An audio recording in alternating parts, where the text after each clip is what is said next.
মহিলা সংরক্ষণ সহ 3 বিল নিয়ে লোকসভায় আর কিছুক্ষণের মধ্যেই ভোটাভুটি শুরু হবে এবং সেই ভোটাভুটির জন্য ইতিমধ্যেই তৃণমূলের 21 জন সাংসদ লোকসভায় পৌঁছে গিয়েছে। আরো তথ্য আমরা জানবো আমাদের প্রতিনিধি বিজেন্দ্র সিংহর কাছ থেকে। বিজেন্দ্র, দেখো, যে 3টি বিল গতকাল পেশ করা হয়েছিল সরকারের তরফ থেকে, তার ডিবেট এখনো চলছে। কিছুক্ষণের মধ্যে অমিত শাহ তার জবাব দেবেন এবং তারপরে ভোটাভুটি হবে। যেহেতু 3টে বিলের মধ্যে একটা সংবিধান সংশোধনী বিল রয়েছে, সেটাকে পাস করানোর জন্য 2/3 মেজরিটি লাগবে সরকারের কাছে। সেই নম্বর সরকারের কাছে এই মুহূর্তে নেই। গতকাল প্রধানমন্ত্রী তার ভাষণে আপিল করেছিলেন বিরোধীদের কাছে কি আপনারা এই বিলগুলোকে সমর্থন করুন। তিনি কোনো ক্রেডিট নেবেন না, ব্ল্যাঙ্ক চেক দিচ্ছেন কি বিরোধীরাও এর শ্রেয় পাবে, এবং তিনি বিজ্ঞাপন দিয়ে বলবেন কি বিরোধীরা এটাকে সমর্থন করেছিল। এবং তারপরেও আজকে সকাল থেকে দেখা যাচ্ছে একদিকে রাহুল গান্ধী যখন বক্তব্য রেখেছেন, তিনি বলছেন যে ডিলিমিটেশন এই জন্য আনা হয়েছে কি আগামী লোকসভায় যেন বিজেপি জিততে পারে, সেটার জন্য করা হচ্ছে। অখিলেশ যাদবরাও একই অবস্থান নিয়েছেন কি ওবিসিকে এখানে সংরক্ষণ দিতে হবে, এবং যেভাবে আসামে এবং জম্মু কাশ্মীরে ডিলিমিটেশন করা হয়েছিল বিধানসভাগুলোর জন্য, এখন পুরো লোকসভাকেই সিটগুলো এভাবে করে দেবে বিজেপি, যেখানে তারা জয়ী হবে আগামী লোকসভায়। এই উদ্দেশ্য রয়েছে, তাই এটার বিরোধিতা তারা করছেন।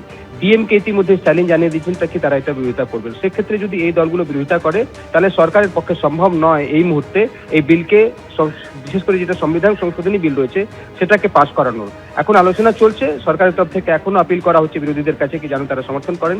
কিন্তু যা পরিস্থিতি আমরা এই মুহূর্তে দেখতে পাচ্ছি দেবস্মিতা, সরকারের পক্ষে এই বিলকে পাস করানো সম্ভব নয় যদি বিরোধীরা সমর্থন না করে। এখন দেখতে হবে অমিত শাহর জবাবের পর কি অবস্থান নিচ্ছেন বিরোধীরা। কিন্তু টিএমসি তরফ থেকে 21 জন সাংসদ ইতিমধ্যে পৌঁছে গেছেন। বিশেষ করে ইলেকশন চলছে এখন, তাদের আশা নিয়ে একটা অনিশ্চয়তা ছিল, ক্যাম্পেইন সেখানে চলছে পশ্চিমবঙ্গে, কিন্তু তাদের 21 জন সাংসদ এই মুহূর্তে পৌঁছে গেছেন লোকসভায়। ডিএমকের 22 জন সাংসদ সবাই এই মুহূর্তে উপস্থিত রয়েছেন। সমাজবাদী পার্টির 37 জন এমপি সবাই এই মুহূর্তে উপস্থিত রয়েছে, তারা বিরুদ্ধে ভোট দেবে।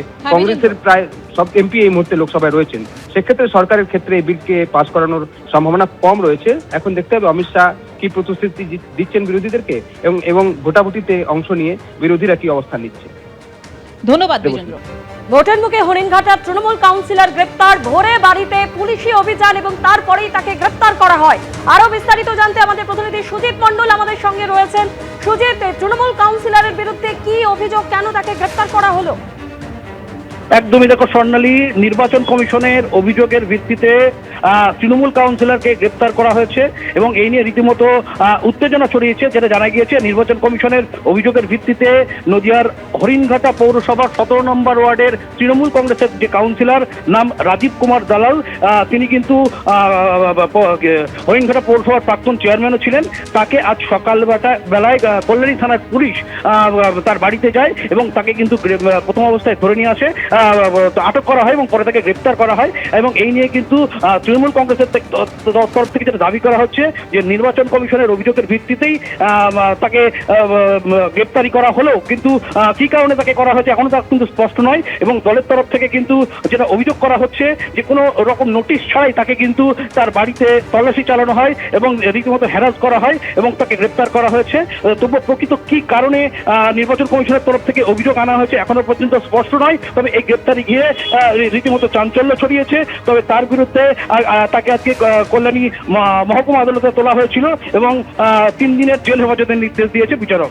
স্বর্ণালী, ধন্যবাদ। এবিপি আনন্দ, এগিয়ে থাকে, এগিয়ে রাখে।